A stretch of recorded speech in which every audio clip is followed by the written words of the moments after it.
رزق میں برکت کا ایک بہت بڑا ذریعہ شکر ہے۔ ارشاد فرمایا لَإِن شَكَرْتُمْ لَأَزِيدَنَّكُمْ، اگر تم شکر کرو گے وہ تمہیں اور زیادہ عطا کرے گا، اور اگر تم شکر نہیں کرو گے وَلَئِن كَفَرْتُمْ، کفران نعمت کرو گے، إِنَّ عَذَابِي لَشَدِيدٌ، تو پھر میرا عذاب بڑا سخت ہے۔ رزق کے اضافے کا ایک اور بہت بڑا سبب انفاق فی سبیل اللہ ہے۔ اللہ فرماتا ہے جو تم خرچ کرتے ہو تو جو چیز تم نے نکال دی اس کی جگہ اللہ تمہیں اور عطا کر دیتا ہے۔ بعض کا ہمارا یہ ہوتا ہے کہ کوئی آدمی مالی بحران میں آ گیا تو وہ کرتا کیا ہے کہ جو راہ خدا میں دینے کا کھاتا تھا پہلے اسے کلوز کرتا ہے، یہ فلاں مدرسے کو دیتے ہو یہ بھی بند کر دو، یہ مسجد کو دیتے ہو یہ بھی بند کر دو، یہ فلاں غریب کو دیتے ہو یہ بھی بند کرو، حالات ٹائٹ ہو گئے ہیں۔ لیکن 5 گاڑیاں ہیں تو 2 گاڑیوں پہ گزارا کر لیا جائے، پیٹرول بچے، یہ نہیں ہو سکتا۔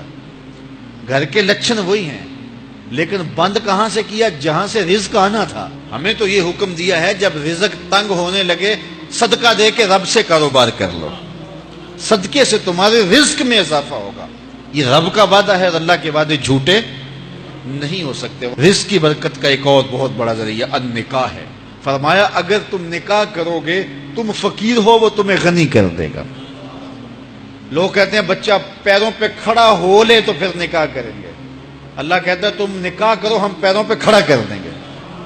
ہمارا فلسفہ اپنا ہے، اس کا حکم اپنا ہے۔ وہ کہتا ہے ابھی تو یہ اپنے لیے نہیں کماتا تو جو آئے گی اس کو کہاں سے کھلائے گا؟ میاں جس نے آنا ہے اس نے اپنا رزق لے کے آنا ہے۔ تو بچوں کی شادیاں کرو، اگر وہ جوان ہو گئے رزق نصیب ہوگا۔ اپنے اہل خانہ کو نماز کے حکم دینے سے رزق بڑھتا ہے، چونکہ جو صبح کا وقت ہوتا ہے یہ رزق کے بٹنے کا وقت ہوتا ہے، اور جس گھر میں صبح کے وقت لوگ سوئے ہوئے ہوتے ہیں وہاں بے برکتیاں ہوتی ہیں۔ تو طلوع فجر سے لے کر کے طلوع آفتاب تک اپنی اولاد کو، بیوی کو، بچوں کو نہ سونے دیں۔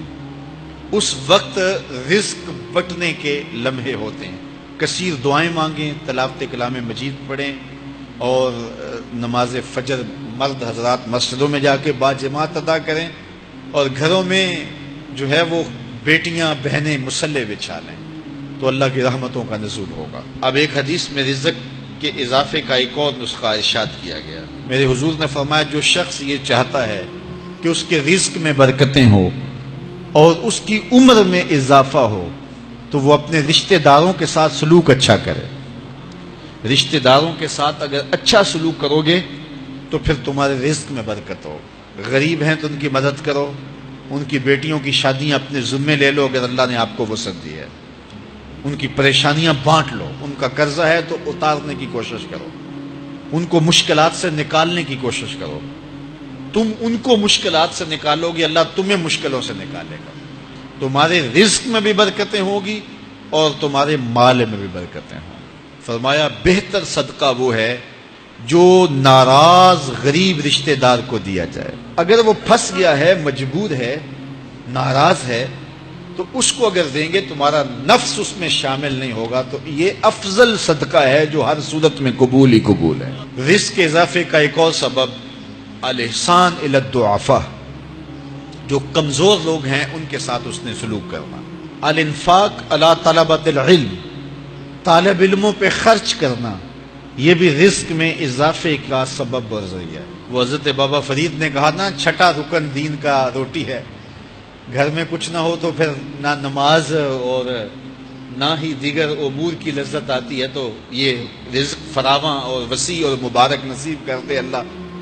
تو اس کے لیے ایک اور وظیفہ میں دیتا ہوں، اور وہ یہ کہ مغرب کے بعد 21 مرتبہ سورۃ الکوثر پڑھ لیں، کثرت ہو جائے گی انشاءاللہ۔ اول خدوشی پڑھ لیں، 5-7 منٹ لگتے ہوں گے، تو سورہ کوثر 21 مرتبہ روزانہ مغرب کی نماز کے بعد پڑھیں، اور اگر بہت زیادہ مسائل ہیں تو ہر نماز کے بعد پڑھ لیں، تو انشاءاللہ آپ دیکھیں گے کہ گھر میں برکتیں اترتی محسوس ہوں گی، انوار کا نزول ہوتے محسوس کریں گے۔ تو یہ وہ رزق کے اسباب ہیں، اگر ہم اختیار کر لیں تو ہم اللہ کی خاص رحمتوں کے حقدار ہوں گے۔ اللہ ہم سب کو رزق حلال، رزق وسیع، رزق سہل، رزق مبارک، رزق فراواں نصیب فرمائے۔